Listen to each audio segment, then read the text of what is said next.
Welcome back to Gems Podcast. I am the founder and host, Miss Genesis Amaris Kemp, and with me today is Dr. Aimee Duffy.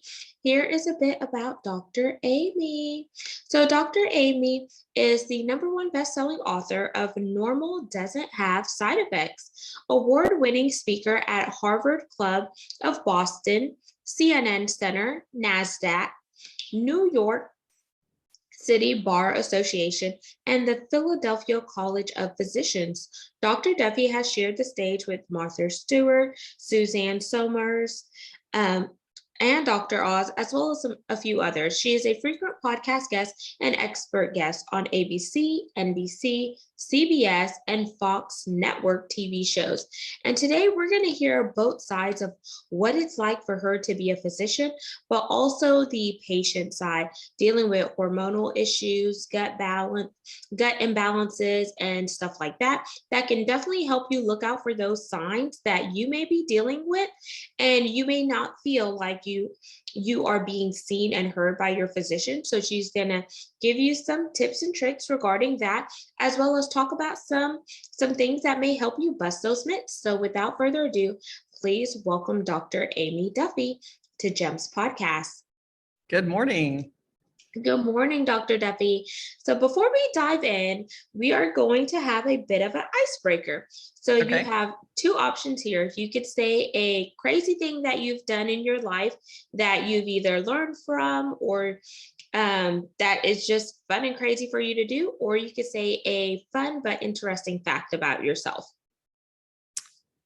Well, how about we combine both of them together? One of my favorite stories is that I delivered my own baby. So I delivered thousands of babies over my career. I started deciding that I wanted to be a doctor when I was 17 years old. I was a babysitter for a family, and they were having baby number 2 and invited me to actually be in the delivery room with them when I was in high school, basically. So I was 17 years old. And through that experience, I thought it was the best thing that ever happened in the world. And I was like, I want to do this. I want to be a doctor. I want to deliver babies. And I did. I went to college, I went to medical school, finished residency, and I delivered over 1,000 babies in my career. But I would say one of the most memorable is my baby number 4. So typically speaking, when you have multiple babies, they often get easier as time goes on. And so by the time baby number 4 came, I had the first 2 babies without any pain medication at all, or epidural or anything like that.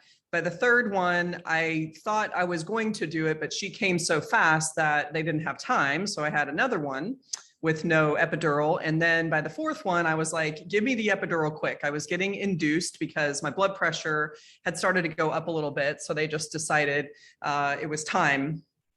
Let's go ahead and have this baby. So, I started the medications. I got my epidural really early, and I was just kind of hanging in the bed, chilling, talking to my family, and not much going on. And the nurse came in and said, man, your baby is just moving all over the place. It's hard for us to keep her on the monitor. Is it okay if we put a scalp electrode on her head internally so we can keep an eye on her heart rate easier?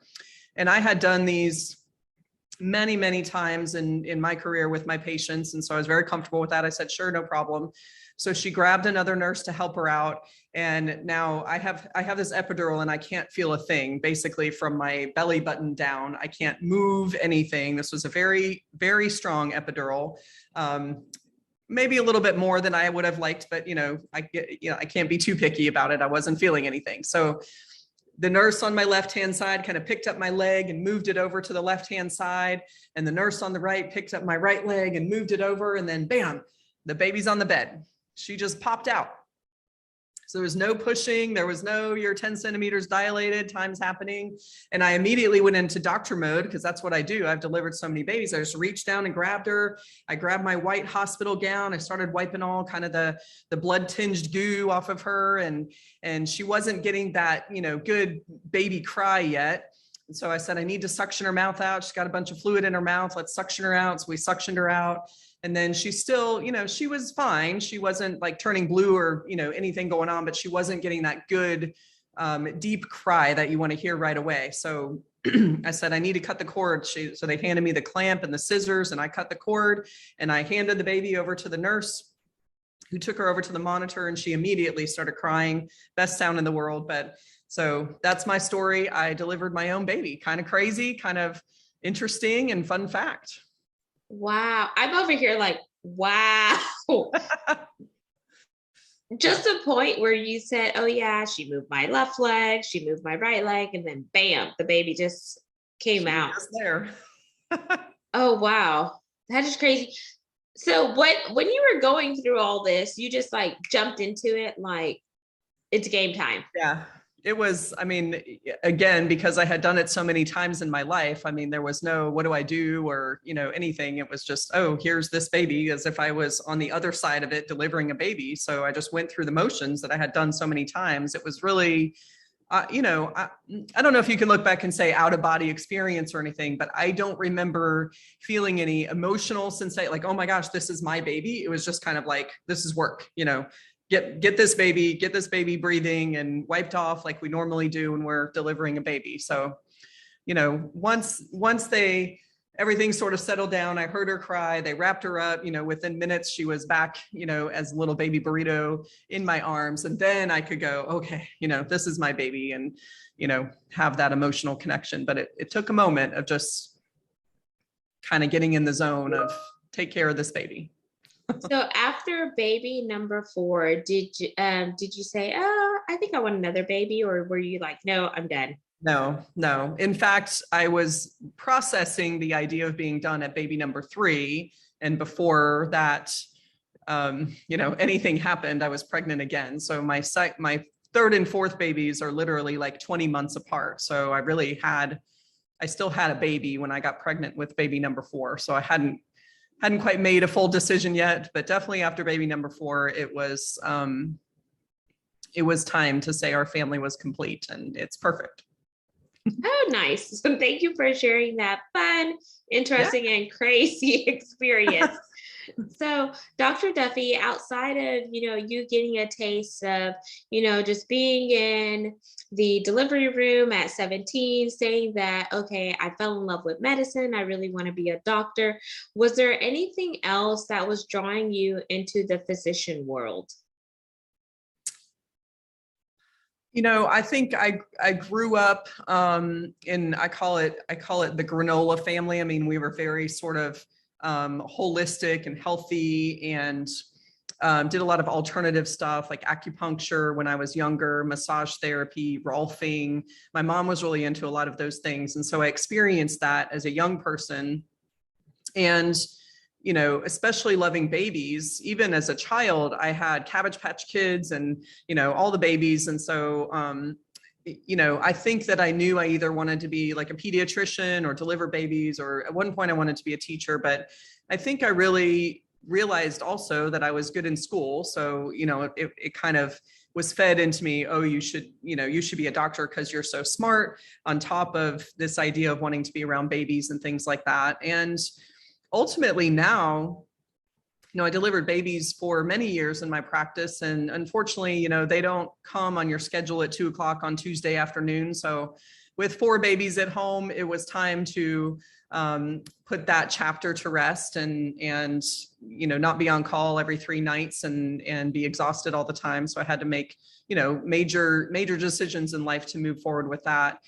And what I love about what I do now, which I think I could look back and say this is really why I went into medicine, is that delivering babies was fun. It was good medicine. You're as a pregnant mom, you want to go to the doctor because you want to find out what's going on with my baby and good things are happening. And, there's like this countdown, right, to this exciting moment. It's not, I'm going to the doctor and hearing bad news about my health and my, I've got high blood pressure, or I'm sick or something like that. So it was always fun for me. And now, My work now is what I call integrative or functional medicine. It's wellness, it's health. People love coming in because we're giving them tools and support and knowledge about what's going on with them and how they can actually do things to help improve their life and feel better, and not feel kind of weighted down like it's their fault that they don't feel good or that they have some, diagnosis or disease and their only action is to take their pill every day. That's not really helping them get to optimal health, right? Yeah, absolutely. And let's stay in this area for a little bit. So, integrative wellness and health. So let's break it down by a dictionary definition. So I want you to lay the foundation and let the listeners and viewers know, what exactly do you mean by integrative health and wellness? Like, is it the naturopathic stuff paired with Western medicine, or what are your thoughts? Exactly. Yeah. So there's two words that are used often. I don't want to call them interchangeably, but used together. So integrative medicine is the idea that exactly what you described, that I think that there's a spectrum. There is, the hardcore traditional medical world where here's a diagnosis and here's the pill, that you're going to take. And then there's the opposite side, which is something like acupuncture or, alternative type practices.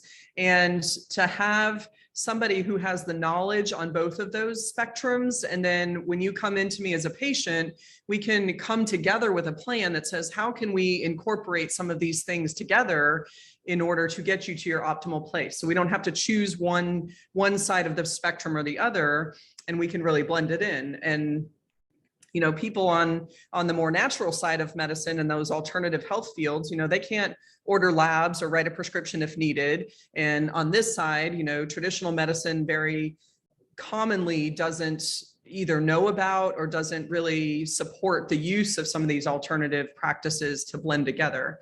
So that's the term integrative, is to be able to come to a patient, plan and interaction on how are we going to get your health better by using a modality of different varieties of treatments. And then the functional medicine part is really going deeper into, we use the term root cause. We're looking for, why is your body doing what it's doing? Excuse me. And not just band-aiding a symptom. So functional medicine's job is to get your body working back to its normal function, which is where my book title comes from. Normal doesn't have side effects. So we want to get your body and your health working, quote, normally, which is going to be optimal. Everything's working the way it's supposed to. If we start to understand why it's not working the way it's supposed to and correct that, then there's there's no pill that you have to take that has a side effect you have to worry about. You're doing what you're supposed to do, and your body is very smart and will adapt appropriately to the environment it's provided. Absolutely. And thank you for sharing your meaning of the terminology behind integrative medicine.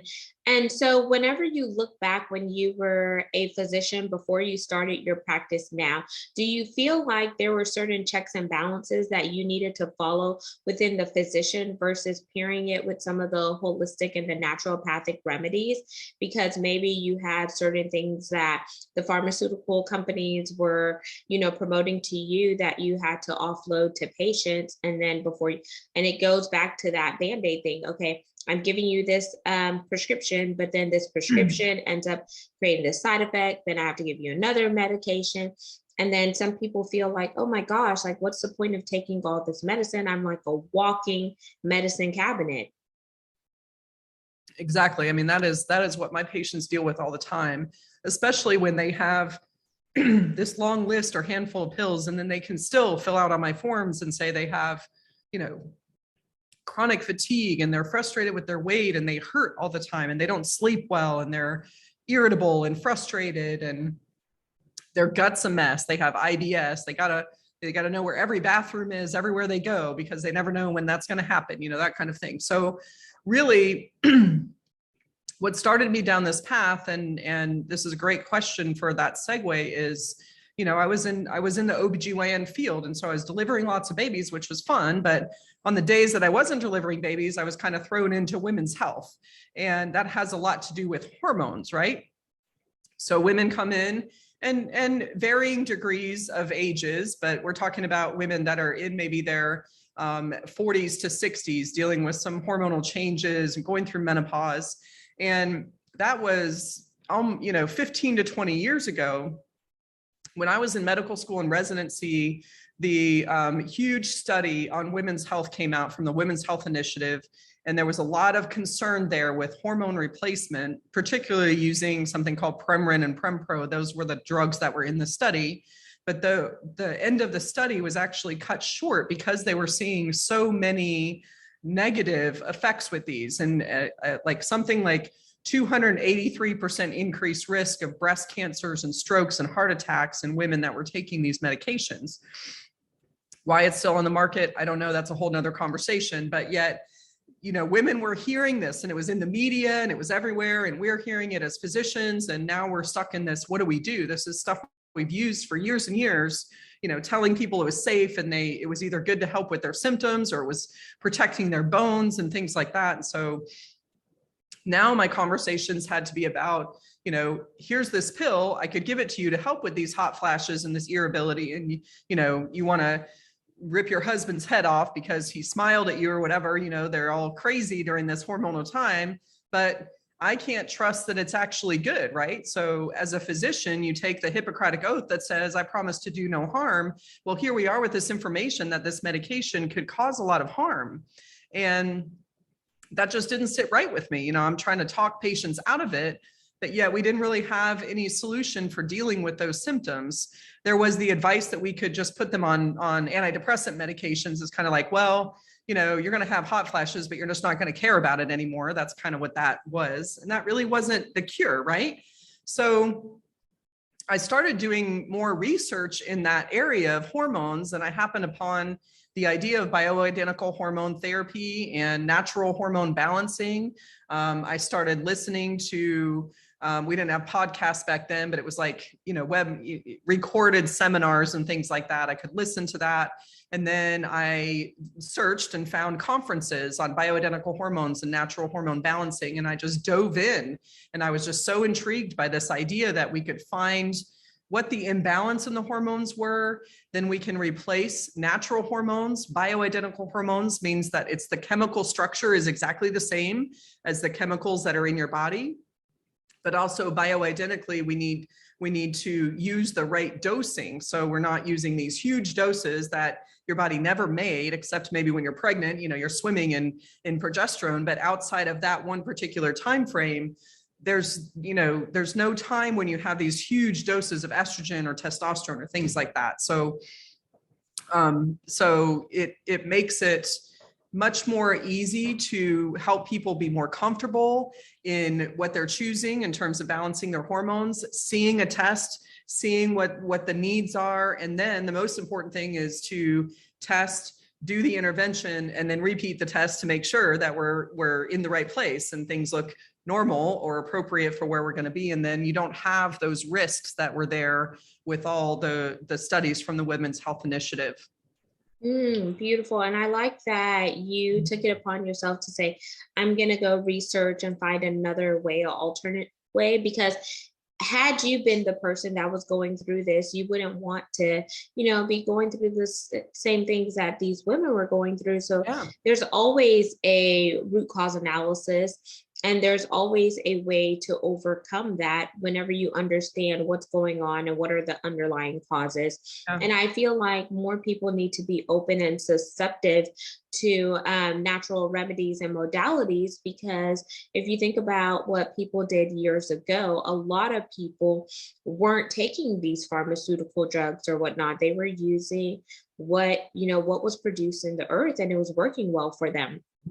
And it's just like, okay, you talked about hormones. So there are a lot of women who have hormonal imbalances that, it makes it harder for them to get pregnant. So do you see any of those women within your practice? Absolutely. I don't necessarily advertise that I do infertility, because a lot of people, look at that as, the main, in vitro fertilization and things like that. But, for me, I definitely see that. I see it starts to become this balance, and we can go into the finer physiology if we need to, but your hormones are very much affected by your neurotransmitters, what's going on in your brain, how your adrenal function is, so your stress hormones. And then those stress hormones also affect your hormone levels. And so often in younger women, when I'm seeing, late 20s or 30s women who have had difficulty getting pregnant, it's very common for them to have pretty significant adrenal fatigue where their cortisol levels are low and also have really low progesterone levels. And certainly you can treat that by prescribing some natural progesterone support. And, there's supplements out there for adrenals, but you really have to get to the source. What is stressing the body out? Where is this adrenal fatigue coming from? And for a lot of people, there is outside stressors, but there's internal stressors with gut inflammation. And if you don't address those things, I always tell patients, this is like, you go back to the caveman days, your body is all about survival. And if it's afraid that it's not going to be able to survive, you go out in the cave and you get chased by a bear or a tiger, and it's not going to be able to, have the appropriate fight or flight response.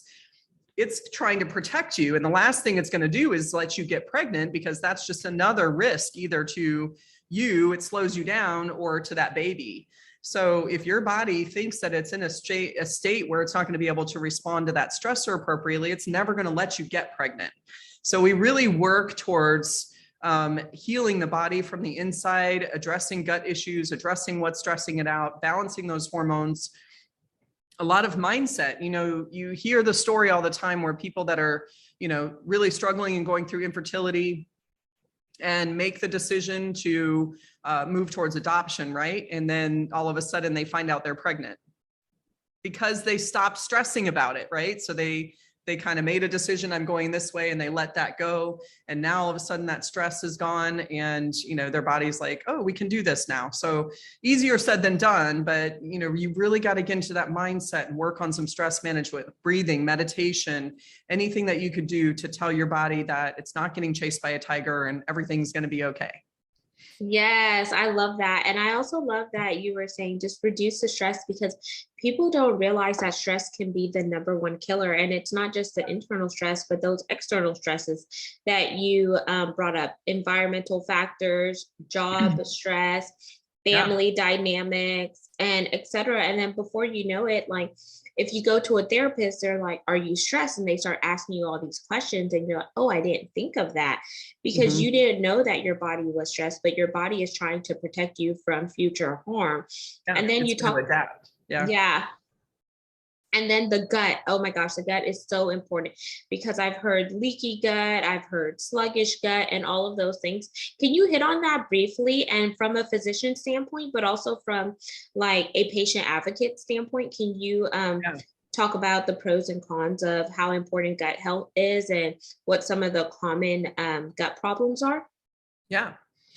So I think, this is really the foundation where I start all my patients on is addressing gut health and toxin exposure and going through a detox, because, really your gut, starting from your mouth all the way down, is it's trying to protect you. It's like your skin on the inside. So there are many, many, many layers to the different parts of your gut. We're talking about small intestine, colon, things like that. There's multiple layers there, and they're all designed to, number one, help protect, as well as help you break down your food and digest and absorb and things like that. So those layers all have a purpose. And over the course of time, when we're exposed to really things that you don't think of being poisonous, but they really are. So we're exposed to all these chemicals in our, just breathing the air and drinking water, there's chemicals there. But these foods that we're eating, that, you go back to caveman days, we didn't have all these foods with all this chemicals and processed things. So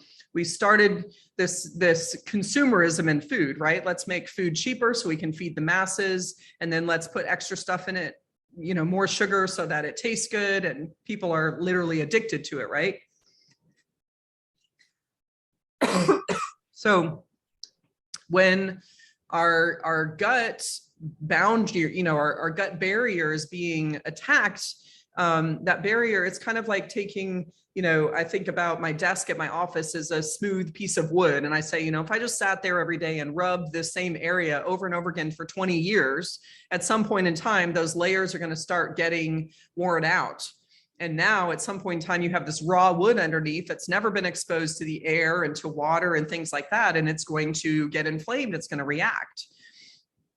So understanding what foods, and everybody has a different response to different foods. And so it's not, there is a list of what we call anti-inflammatory foods or foods that you need to avoid, but I like doing individualized testing to know exactly what food is causing stress to your system.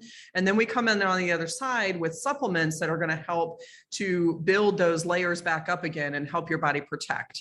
So when you think about leaky gut, what happens in those layers have been destroyed over time. And now you're down to one cell layer, and those cells aren't used to all that exposure. They're used to something coming in and kind of knocking on the door, and it looks and says, oh yeah, I recognize you. You've been through my, all the soldiers that are out, out at the gate, right? And they've let you in, so you must be a safe thing. And when those soldiers aren't there anymore, and everybody's just coming in, and it's kind of overflow, and then inflammation happens, which allows those cells to stretch out or get spaced out, and there's fluid in between. And now there's no knocking on the door, everybody's coming in. And there's no barrier there that's going to say, hey, you're a bad guy, you're a good guy. So now bacteria and toxins and chemicals are coming right into the bloodstream. And now your body is fighting a war. It is reacting to all that stuff that looks foreign. And it creates a huge amount of stress on your system every time you eat. And so that's really where that foundation needs to come from. And you can see it in a multitude of ways. There's definitely GI symptoms people experience. We call it IBS, irritable bowel. Sorry, hold on. Oh, no worries. The IBS, y'all, is the irritable bowel syndrome. So irritable bowel syndrome.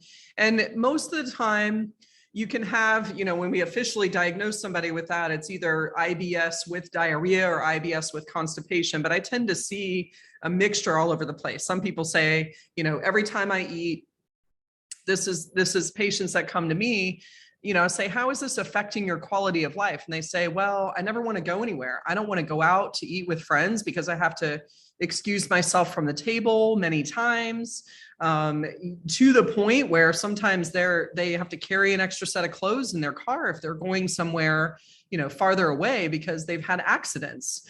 And it's very frustrating because they don't know what's causing it. So there's no way for them to control it. And there's not really any good medication, because the side effect of a medication to control diarrhea is constipation. And so you end up with this, one day I'm going to the bathroom 5 times a day, and then I don't go for 3 or 4 days. And now I'm uncomfortable, my stomach hurts, I'm bloated. And then you finally go, or you take medication to make you go. And then now you have another day where you're, you can't leave the house basically. So it can become very dysfunctional, not just from the physical symptom perspective, but socially. I don't want to go places where I might be riding in the car with a friend.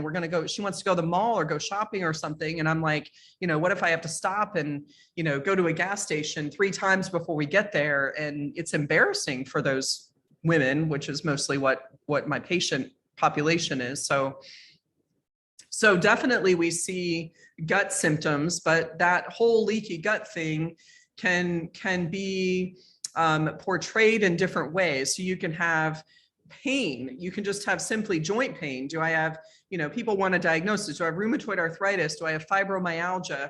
I don't know, but what's happening is your body is reacting to all those things, and the inflammatory response just, increases all these pain signals, and you just kind of wake up achy every day. And sometimes it's your neck, sometimes it's your knee, it's your hip, it's your foot, it's all over the place. So you can't go to an orthopedic surgeon and say, I hurt everywhere, put injections in every joint.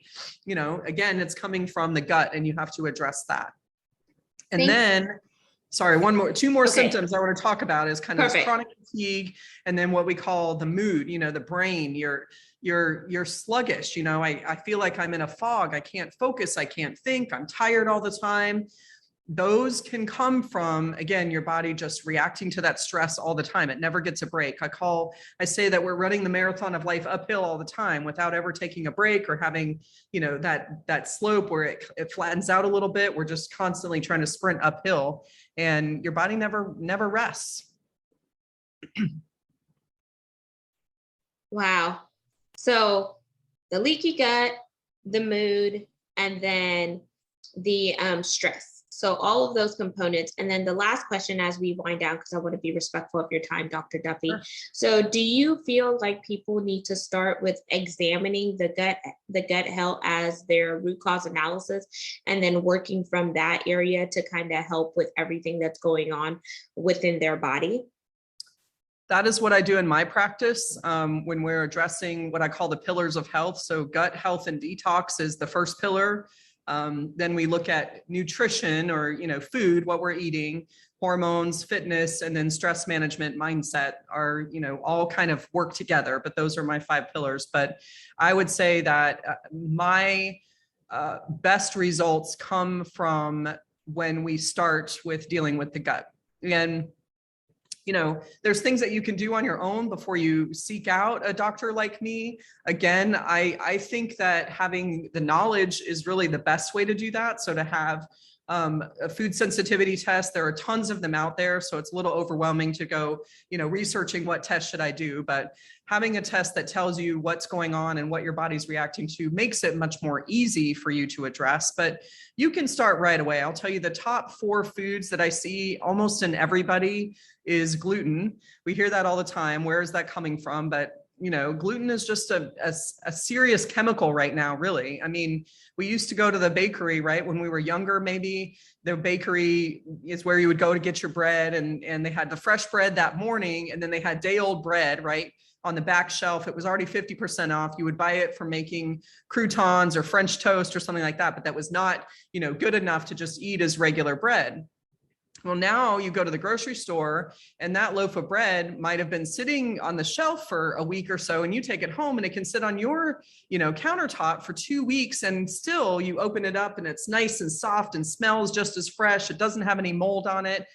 What is that? It's all chemicals. So whether we're really allergic to the gluten or we're allergic to the process and the chemicals that are added to that gluten to help it, be lasting longer and taste good, and again, be able to feed the masses because we have to make so much of it. I know I'm going off on a tangent, but gluten's number 1, dairy is number 2. Eggs are very common, nuts, then we get into some other things like nightshades and things like that. But I have had so many patients who just simply by eliminating gluten can really eliminate a lot of those things, because really you're not just getting rid of the gluten, you're getting rid of the chemicals. So my biggest pet peeve is gluten-free everything. So that doesn't mean just because it's gluten-free, you can go eat pasta and pizza and bread, because most of the time they're adding more chemicals to whatever it is they're using instead of gluten to make it taste okay. So really we want to be grain-free if we can, for the most part, except for maybe some quinoa or something like that. But, go back to the basics. What did the cavemen eat? They had vegetables, they had some meat, maybe some berries and some nuts. That's really what our diet needs to be, is as simple as possible. And if we can start there and then find a good quality probiotic, again, that can be overwhelming, but start balancing that gut microflora again, because that microbiome is that first layer of protection for you. So those are 2 things that you could start with right off the bat. Avoid chemicals as much as you can, avoid the foods that we know cause inflammation, and then start healing your gut with some good quality probiotics.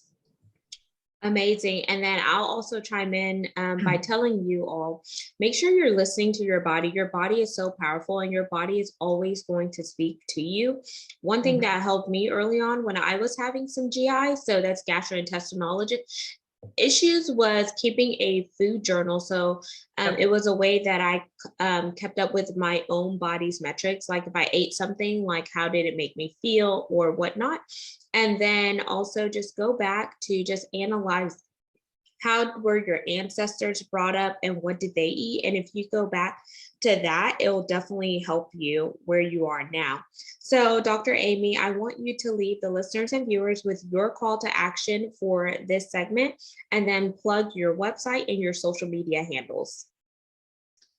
Awesome. Yeah, I think, my passion is just teaching. The Latin word for doctor is really to be a teacher. And so, being on platforms like this and speaking, and I really just want people to know that there's a different way, because it can be really frustrating in the traditional medical approach to go in with a symptom and be told everything's normal, or, like you said in the beginning, here's your pill for this and here's your pill for that. Now you're turning around, you're on 10 different prescriptions, and then you don't know what's a symptom and what's a side effect. And so we are out there, integrative functional medicine. You can Google them. I would love for people to come, and let me help you in my practice, but that may not be practical depending on where you are. This is a show that's going to be spread out all over the world, hopefully. So I just want to share that message that we do need to be advocates for our own health, and recognize that, hey, I don't feel good, this isn't normal, and find somebody who can listen to you, take the time to understand your symptoms and do some testing and help guide you, help you understand what's going on. And there are lots of practitioners like myself out there. My website, I have two. I have aimeeduffymd.com. That's spelled AIMEEDUFFYMD.com. And my practice is called Carolina Integrative Medicine. And that website is carolinaintegrativemedicine.com. You can find both of those on Facebook and Instagram and TikTok and YouTube. So we have channels searching for any of those, and you can go back and forth. So if you go to my website, you'll be able to have a link to go over to my practice website as well. And the call to action, like I said, is just whether you want to reach out to me. We start at my practice with a free discovery call. So you can schedule that right on my website, create a call. It's about 15-20 minutes with my staff. We find out what's going on with you and how we can help you improve your life and feel better. And then we go from there. What's the next step? I also have a book. So Normal Doesn't Have Side Effects is on Amazon, and right now on Kindle, but should be in the next week or two available for print as well. So that's another way to get started and describes a lot of what we've just talked about today. And there you have it, listeners and viewers of Jem's podcast. Once again, I am the founder and host, Miss Genesis Amaris Kemp. All of Dr. Duffy's contact information will be in the show notes, so you could definitely scroll down and connect with her. For those of you listening, make sure you subscribe and share this segment. Don't forget to leave us a review wherever you're listening. And lastly, but not least, we are ranked in the top 3% globally out of 2.8 million podcasts per www.listennotes.com. So you could come on over and support the podcast by being a brand ambassador or a brand sponsor. And then you could also find all of our video content at YouTube, which is at Gems with Genesis Amaris Kemp.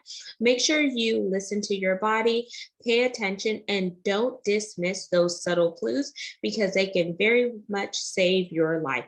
So be proactive versus reactive. And until we chat next time, peace, love, and lots of blessings. Have yourself an amazing day.